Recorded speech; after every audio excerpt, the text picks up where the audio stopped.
The following is a presentation of Pod Media Works.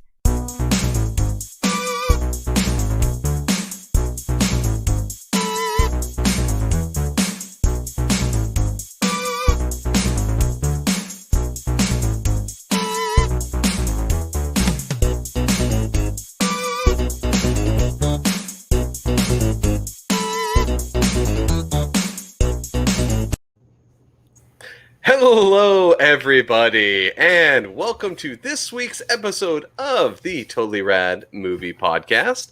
I am Scott. Hey, it's Larry. And we have a special guest. Go ahead and introduce yourself, sir. Hey, mystery guest Jeremy. Hey! Hi, Jeremy. Hi, Jeremy. Hey, how's it going, guys? Good. And this is the Totally Rad Movie Podcast, where we take a movie from the 80s or 90s that everyone potentially loves, and we tear it to shreds for your viewing pleasure. This week we got something, we'll say topical, right? Yeah, a little bit different. A little I would different. say too. Yeah, very different from what we've done before. We're going to be discussing 1995's classic suspense movie, I guess would be the best art, is Outbreak. Ooh. Right? So, I say different because I don't think we would have chose this one if it wasn't for the whole coronavirus COVID-19 pandemic thing that's going on right now. yeah, no, This would exactly. not have- it's probably like we have a list of what, like good 30 plus movies. This was not on the list up until last week. Never was anything that I would have ever No. considered to That- cover. Plus easy viewing because it's on Netflix. Wait, are you saying that there's a pandemic going on? Yeah, Yeah, This is the surprise. first time I'm just hearing about this. right. So we're gonna talk about it. So for everybody who hasn't seen it, Larry, you know I love to put you on the spot here. Tell us, what is the story of Outbreak? All right, so Outbreak.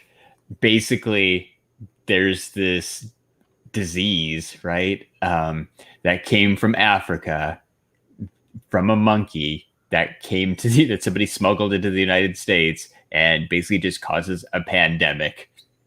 That's kind of it, man. And this one kind of follows, rather than following the like civilians, it follows like the military people that are trying to prevent it, which I thought was kind of different.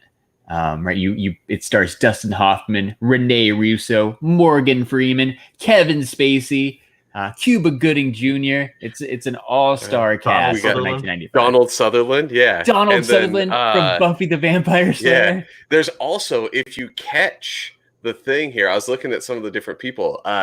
You can catch a very young Patrick Dempsey as Jimbo, the guy who smuggles the monkey. Yes. So what is that? Was he McDreamy? Is that think who that so, was? Yeah, from Grey's Yeah. Anatomy. Yeah, from Grey's Anatomy. I didn't catch Dimitri Martin in there too? I don't know. No, yeah. I didn't catch that. He was in in Contagion here. Oh, he's in Contagion. Oh, Yeah. You're mixing up your pandemic I'm movies. mixing up. Movies, yeah. There's also, God, what's the guy's name? He's in tons of movies. You guys will recognize. I forget his name. He's What a did he bad do? guy. He's a bad guy in a lot of the Hero Legends of Tomorrow. He's the like mystical dude with the hair. He is the helicopter pilot at the end that with Donald Sutherland. Oh, I didn't catch that. Yeah. There's Yeah.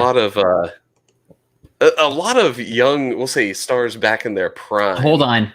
We're skipping over the true star of this movie, the monkey from Friends. The monkey from Friends, which I always thought was just a joke that they had in the show, that was the monkey from the Outbreak monkey, and that it was because in that one Marcel, there was right? like Outbreak 2 is was the movie that they were going to film with that monkey. Yeah. But then I actually looked at it in the thing. Betsy, the white-haired capuchin monkey, also appeared in Friends. So his monkey in Friends is the one from Outbreak. Yeah. Like, that's not just like a joke they have. It's legit the Outbreak monkey. And if you think about it, it's like the same time frame. That's like around the same time Friends was starting. And I think the monkey and Friends kind of disappeared after a couple seasons. So this is early Friends. And yeah, like he was a star, an animal star.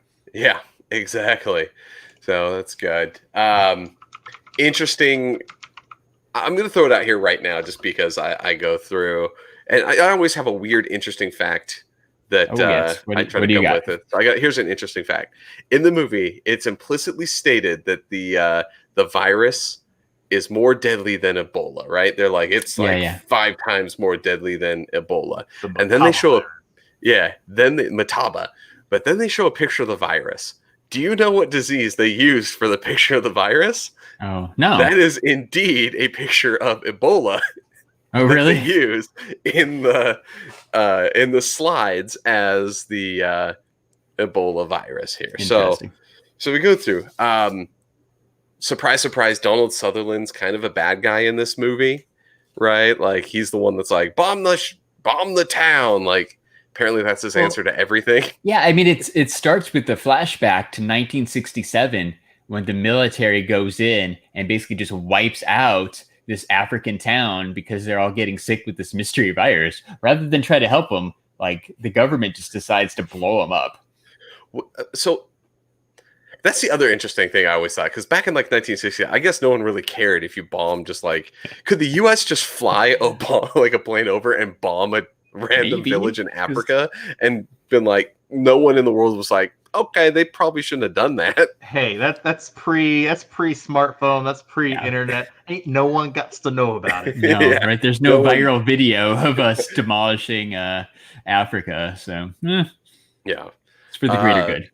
So it's that disease from 1967 that makes a comeback, and Justin Hoffman goes to check it out, and they're like, yeah, this isn't that big of a deal. But he goes back and tells Morgan Freeman, who apparently Morgan Freeman, military guy, was one of the ones who helped do that order. And it's only him and Donald Sutherland that knew about the government conspiracy or cover-up. Well, the cover-up. But then they took samples and have been apparently using it for they developed weapon research, because they had an antiviral for the the non-airborne strain. Yeah, because in the movie, the original one in 1967, it was non-airborne, but then it mutated once it got to the United States, and then that's why it all went crazy. It all goes to hell. Yeah. So there's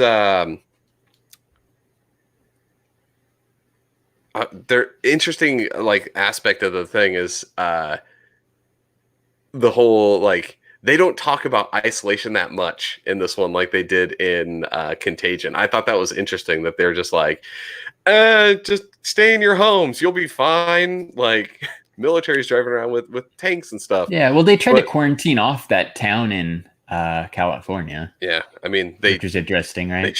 They blow up a bunch of rednecks in a truck trying to escape. Yeah. That was a pretty good scene. What did you, special guest Jeremy? What did you think of the movie?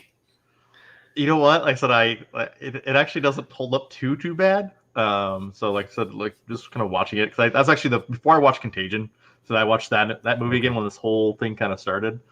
Just because I'm like, you know what, I want to get some virus movies in. And so I'm like, what better way, than Outbreak? And then there's so many different things I forgot about this movie. 100%. Specifically, for some reason, I don't know why I blocked it out of my mind that Cuba Gooding Jr. was in this movie. 100%. I was like, I remember Dustin Hoffman, Morgan Freeman, right? Like then the Cuba Gooding Jr. shows up, and Kevin Spacey, and I was like, wait, Kevin Spacey was in this? Yeah, so it's weird Kevin Spacey, and the funny thing is, so did you notice Kevin Spacey? He has the same dye job and same dye haircut as Seven. So basically, I think did they film these movies at the same time? They came around, they about the same time. Yeah, I think because he looks like Kevin Spacey from Seven. Maybe they were still doing reshoots or something, and he couldn't change his hair. I really think that these both came out around the same time, 1995. So. 1995, yeah. So they were both filmed pretty much right around there, which is funny that it both has Kevin Spacey and Morgan Freeman dual filming movies at the same time. But I guess Kevin Spacey only had to be there for a day probably for filming for Seven. But it's there's a lot I forgot. I forgot about I remember one of them gets infected, right? Spoiler alert, one of the people gets infected. I completely forgot that it was there two end up getting it eventually.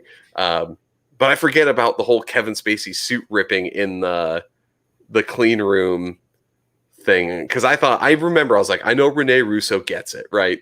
And I thought it's her suit that rips. Like, so I'm like, one of these times her suit will rip, but it's not. It is not. Kevin Spacey's on the floor, like having a seizure. Cuba Gooding's over there trying to help him, and Dustin Hoffman's outside looking through the window and be like, Kevin Spacey, are you okay? Yeah. Like, dude's like freaking out. Like, no, he's not okay. Right. So that was one of my favorite scenes. I'm like, he's obviously not okay. Yeah, he's having a fucking seizure. Yeah, like something's wrong, guy. He's so, dying. something's wrong. Now, here's the question: did other people? Where did the seizures for Kevin Spacey? Is like, I really feel like they had him have the seizures just so they could do the seizure needle into Rene Russo, because no other person showed seizures. No, exactly. No, that's exactly what happened. Yeah, they're like, okay, we gotta have her. We gotta have her get the needle stick. Yeah, so she could accidentally poke herself. Because it's like, no one else had this. Like, no one else did this. Had this symptom. But she's so good with needles. Yeah, she's very good. Is anybody else kind of sad they didn't follow up with that mom that got? Oh yeah, the one who had to leave her kids. Yeah, Mommy's got to go away for a little while. Yeah, right. And then it shows her going into like the CDC camp, and then we never see that lady again. She's dead. So, but like at least like. So, like, you think that they're going to make that into a character, right? Like, oh, that girl's something's going to be involved with that character. No, they don't say anything. Like, no, it was the awkward trying to fit in civilian stories to a very military heavy movie. Right. Yeah, exactly. Like, just like the rednecks in the truck who tried to make a break for it through the woods to get out of the quarantine when the military. Army guys won't let them pass the barricades, so they try to book it through the woods, and the helicopter comes and starts shooting at them and just totally blows up that first truck, man. So, I love that fact, though, that if you actually watch that scene, because I rewound it because I thought it was hilarious, you can clearly see that the people in there, like, they just put, like, department store dummies in the car. Yeah, that's awesome. Because the car explodes and there's no motion of these things. 1995 special effects at the best. Exactly. Like, we're gonna blow up this car. It's gotta look like these people in it. It's like, I got these dummies from the department store down the way. From Montgomery Ward. Yeah, throw them in the car. And honestly, you said, do you know who the real hero of the movie is? Who? I said, it's not Dustin Hoffman, it's not Cuba Gooding Jr., it's not them even finding the monkey itself. The only reason they ever found that monkey is because that one old lady at the office was having an affair with the Coast Guard guy. Yeah. That lady is the hero. Yeah. Like, how close are you? Probably closer than his wife would like. Exactly. Oh. So shout out to you, curly-haired old lady. You are the hero. Yeah, it's the random person that's usually going to save the world, man. So here's the question I have for you, though. Like, outside of the fact that the thing is diseased, how freaked out was that mom? Like, how would you be as a parent? Like, if your kid is like drawing pictures of a monkey that's like, there's a monkey in the woods, and you're like, yeah, okay, that's fine. And then she like actually brings out a fucking apple, and a real monkey shows up. Like, yeah, it's true. You would think your kid's just making up stuff, but nope. But like, what mom in like Southern California sees this kid playing with like a monkey and isn't like, I should probably call somebody? There's a goddamn monkey in the forest. Yeah, and not a normal Northern California monkey. Yeah, like, that's not indigenous here. Somebody probably lost a monkey. I should call some authorities. Yeah, like, that's. I don't know. This movie still makes me want a monkey. Yeah, right. He's pretty cute. I still want a monkey. Like, I would take a capuchin for sure. Even like when Patrick Dempsey's trying to set him free, and like he goes out of the cage a little bit, and then he comes back, he gets back in the cage. It's like, come on, little guy. Like, Patrick Dempsey should have just kept him as a pet. Yeah. He wanted to go home with him. See, so Jeremy, I'm going to bring up a point on this one. So look, so in this movie, her affair saves everyone's lives. But in Contagion that we talked about on our other chat or other show here, an affair caused some major damage. Yeah, right. It killed all those people in Chicago. Yeah, it caused all the Chicago thing. So you brought up Contagion again, and Manny in the chat asks which one we like better, Outbreak or Contagion. Ooh. Okay. There's no contest. Contagion. Contagion's way better. So for me, Way Contagion was good, but like watching it because I was like, oh, this shit's like exactly like it is today, right? Yeah. But I think I was more entertained watching Outbreak just Really? because of its pacing. I think was faster, right? No. Like to me. I barely. I know get you through guys Outbreak. disagree, and I realize I am the minority on this.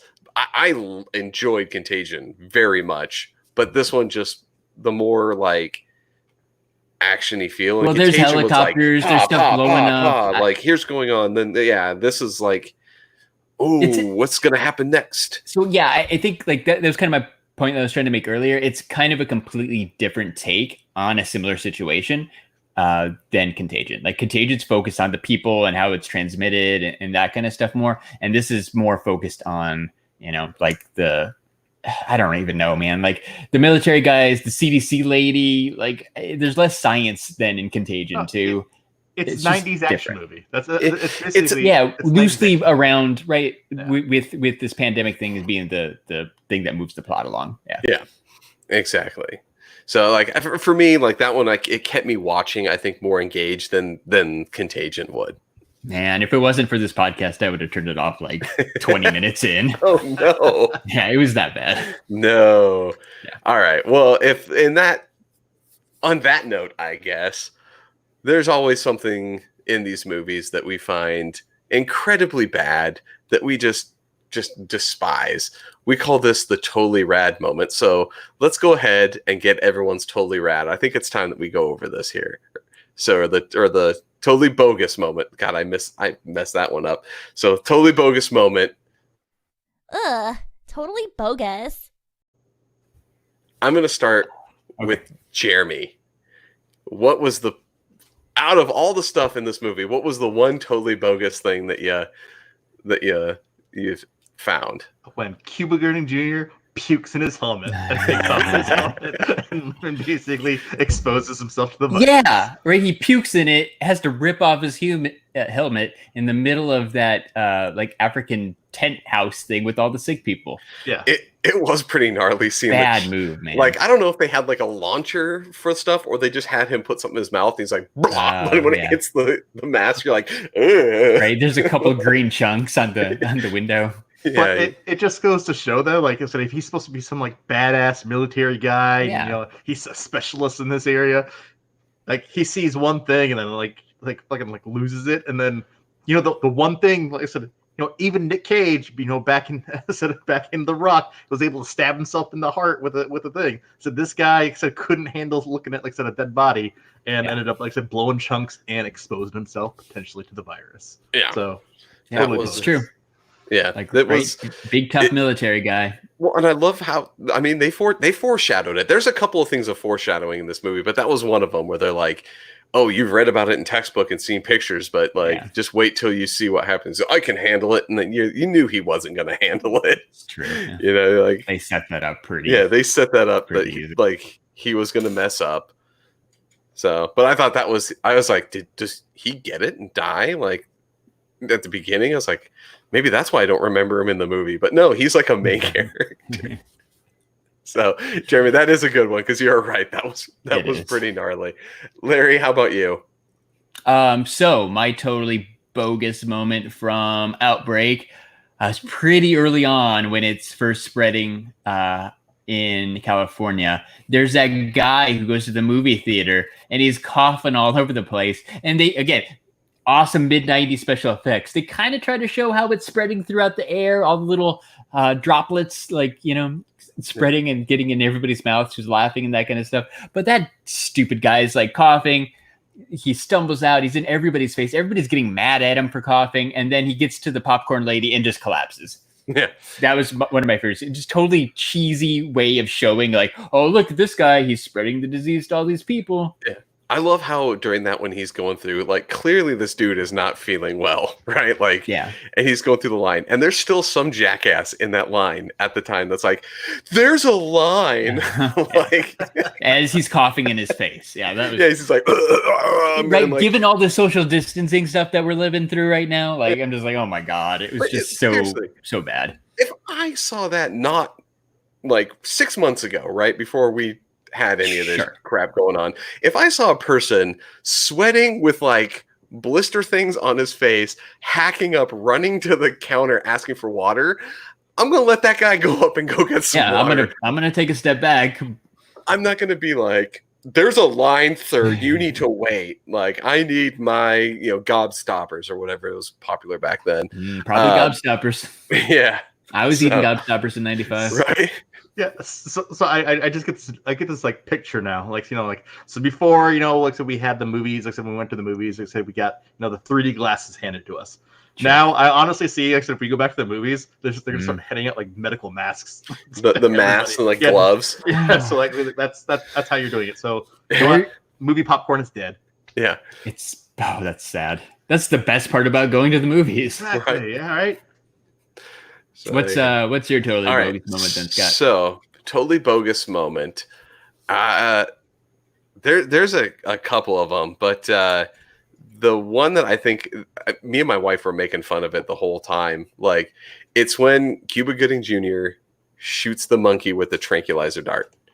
Okay, because obviously he's like awkwardly hiding in a tree, right? Like, so paint the picture. There's a little girl with an apple trying to coax out the monkey. Cuba Gooding Jr. is halfway in a tree, like hiding with like this little tranq dart gun. The monkey comes out. He like trips, and like you think like, oh, he's gonna scare the monkey away. He fires and still gets it. But where it makes me laugh is he fires it, and then they're like, we can't actually shoot a monkey with a tranq dart on screen, right? You can't do that. So it shows like a snippet of just like a piece of black fur, and the dart goes into it. So you're like, and then it has stock photo of this monkey being like, my ass. Like, and like, it literally, like, for a movie that's supposed to be serious, me and my wife are like, my butt, and like laughing so hard at this monkey. That's a very good totally bogus moment. Right.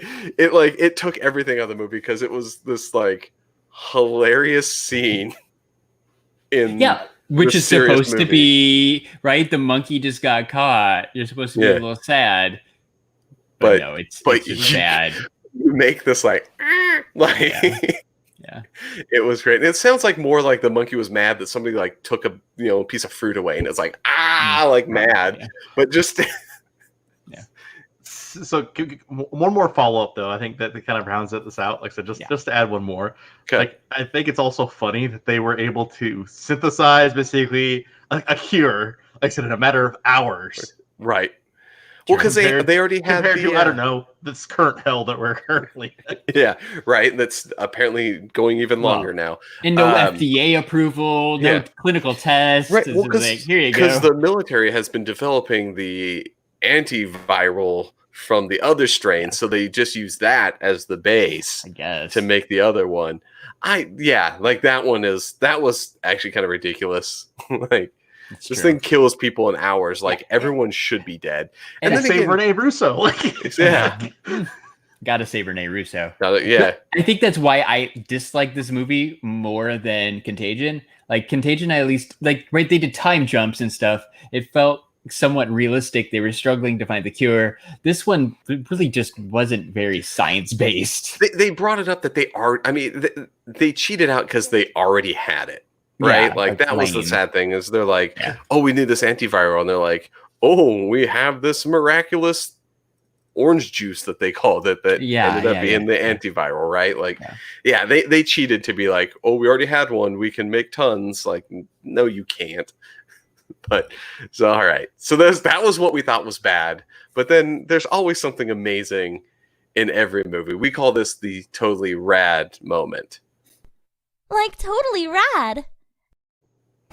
And since mine was already brought up, I want to start here just to go through. Yeah, totally rad moment. The totally rad moment for me is the first like 10 minutes of the movie, right? Like they show up.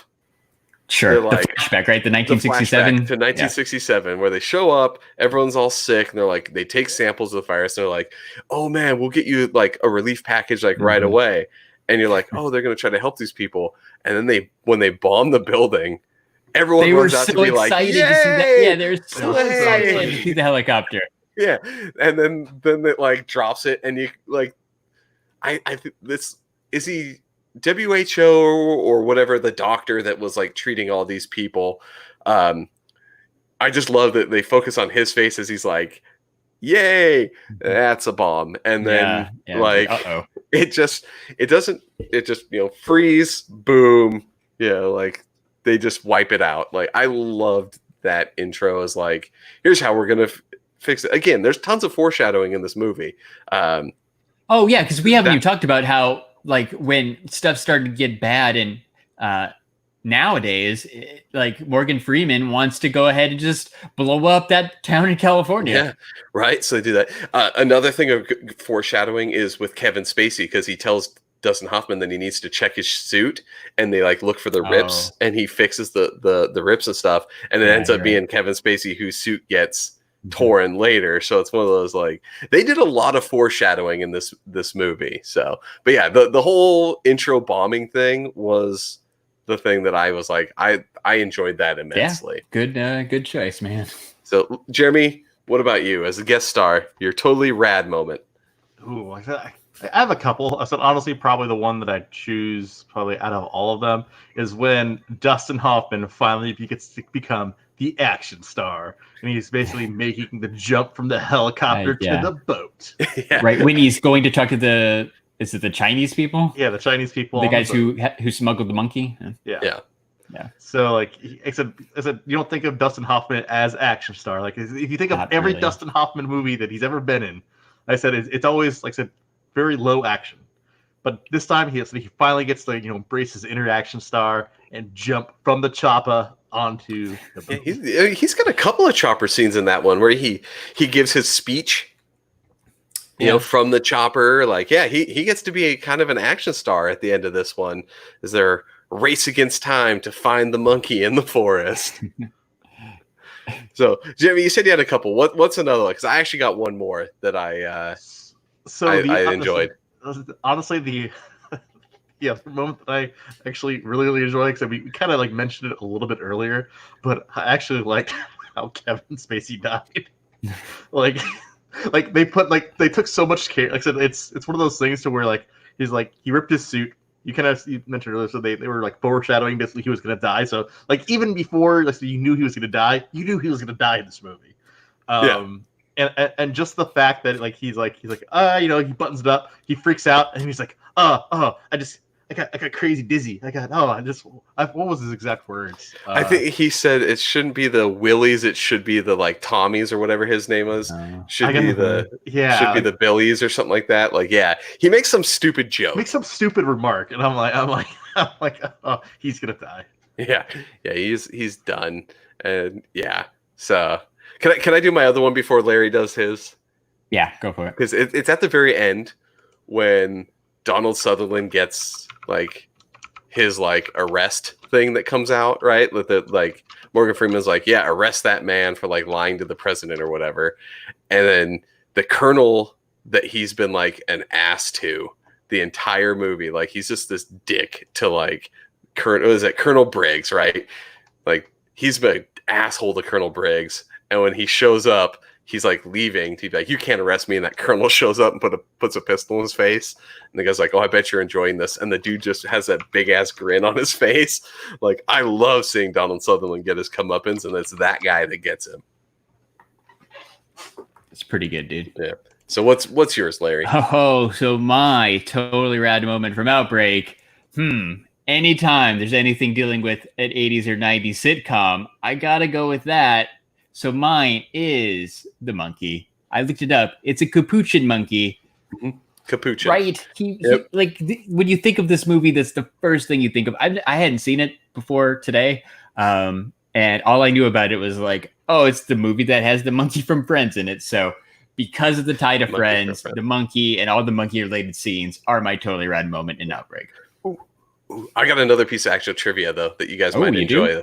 Okay, so at a certain point in the movie, you see I think it's a little kid there. She's watching a Tom and Jerry cartoon, right? Okay. That episode of Tom and Jerry is the one where Jerry paints all the dots on Tom to convince him that he has the measles, and then cures him. Like, I don't know if you guys caught that, but that's the Tom and Jerry episode. So it kind of is similar to what's happening in the movie. Nice.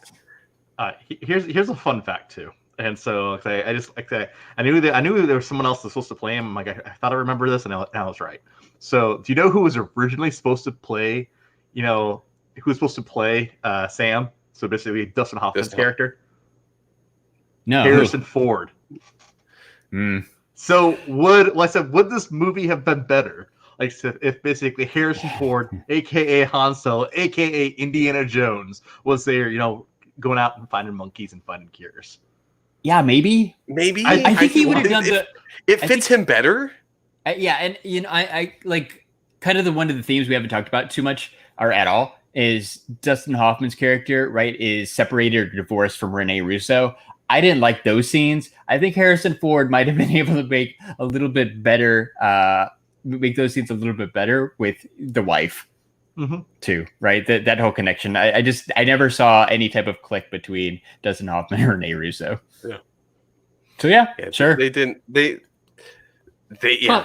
convince me that they were a married couple. No. I guess they weren't supposed to be overly happy, right? But yeah, like I just didn't like it with the dogs, and like I don't know, that didn't do much for me. But I think Harrison Ford would have charmed me over. Who knows? That would. Oh man! Like I said, I'm on IMDb trivia right now, kind of looking up a couple different things, just to go like, man, like if they would have done some of the stuff that they actually did with the movie, like this would have been a way better movie. Like so, for example, the film company and the special effects company, basically, how the bomb was supposed to go over the town and actually vaporize the town, but so they saved the town from being vaporized. Yeah. So the original ending of the movie, they actually changed for reshoots because they got poor audience. So the original town was going to die, so they were going to wipe out the town. That would have worked. That's pretty dark and negative. Yeah, so it looks like the Boss Film, which was the special effects people who did the special effects for the movie, actually shot the sequences of the town being destroyed. Oh wow, okay. That would have been great. That would have been good. A good negative ending that they still bomb the town. There's no movies that do that. There's hardly any movies that do that. So I think that'd be great. Yeah. But please don't bomb any towns. Like, right now. No. I'm saying like movie wise. I'm saying there's so many 98% of movies all end with like basically a resolution. Sure. Well, this one, right? They found the orange juice cure or whatever. Yeah. Like the conflict resolution could have been just, well, we're gonna blow up the town for the greater good. Yeah. We got to get rid of this. The cure we can't make enough of it or whatever. It's only enough for X number of people. It's only enough for Donald Trump. Yeah. Right. Who has better ratings than Monday Night Football? Really? Because there is no Monday Night Football. Yeah. So that's it. So we're at the point here. I think we're good. Let's go ahead and do the rating on this movie. Okay. Now I said we do this out of 5 as is tradition, but we don't do it based on the quality of the movie as it sits today. We rate this off of how well did it entertain us compared to like when it did in 1995. Does it still hold up? Is it still a good? Does it have that nostalgia feel that y'all remember?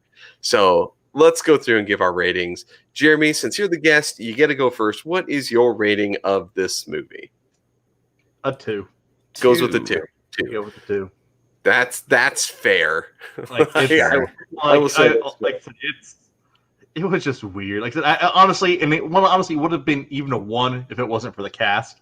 Like I said, it had basically a whole bunch of different cast members in there. Like I said, it's kind of nice seeing basically all those people interact. Like I said, for that reason alone, it gets a 2.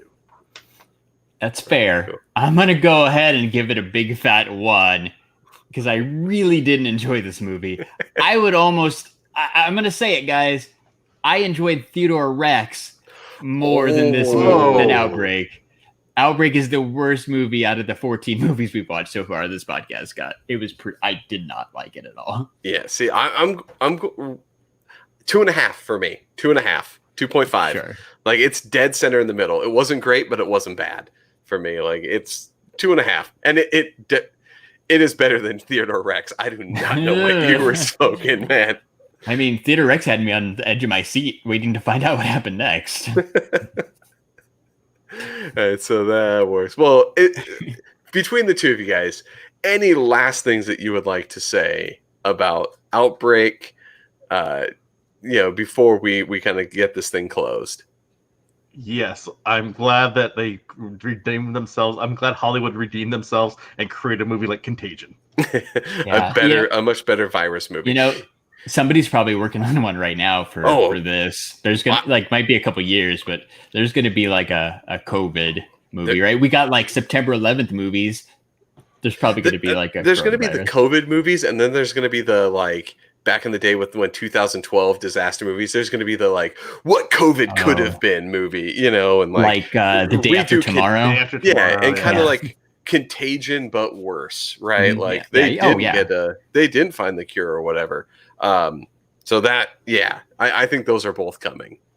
Yep, for sure. So cool. So Larry, well, if you enjoyed this episode of the Totally Rad Movie Podcast, we record live on YouTube, right on it's the STS Guys channel, but you can find it by going to totallyradpod.online, and then you should probably follow us on Instagram and Twitter at totallyradpod. That way you can find out whenever we're going to be going live and what movie we're going to be watching next. And if you didn't know, Jeremy, B, and Scott are all also on another podcast, the STS Guys, where we record live on YouTube every Saturday night. You can find us on Instagram and Twitter at STS Guys. Chilling like a villain. Yes. Thank you for joining us, Jeremy. Thank you for having me. Thank you for throwing out the idea, I guess, Scott. Yeah. I saw it on Netflix. I was like, 1995. We gotta watch this movie. I do have a pitch for you guys. All right, what do you got? I think this is how you should basically do your movies. It's like how it's like 5 degrees like Kevin Bacon. Every movie, Sure. every subsequent movie should have basically a star or some type of supporting star from one of the previous movies that you watched. I see where you're going. Done that. We've done that actually quite a bit. Yeah, by accident, right? By accident. This one, the last two was Donald Sutherland. Yeah. But I'm saying, where you're going. I think you could do this. Like, I think it would be a good chain of events that happen. So there's a very good chance that out of 14, we've done that more than not. Surprising. Yeah, I mean, there might be some gaps and stuff, but unintentionally, yeah. Like, right, that guy who's in Beetlejuice was in another movie, like the chubby guy. Like, there unintentionally, we had a few random ones too. Die Hard, the guy that eats the candy bar, the terrorist, that's Genghis Khan in Bill and Ted. Yeah, unintentionally we had it. So I think what Jeremy's saying is next we should watch, what's the Cuba Gooding Jr. movie, Jerry Maguire? Show me the money. Show me the money. Yeah. So we'll have to. This one's hard because I can't think of any movies I'd want to watch starring any of these big stars. With Morgan Freeman. Like, come on. Like, Morgan Freeman's in everything. Morgan Freeman's probably the easy one. Yeah.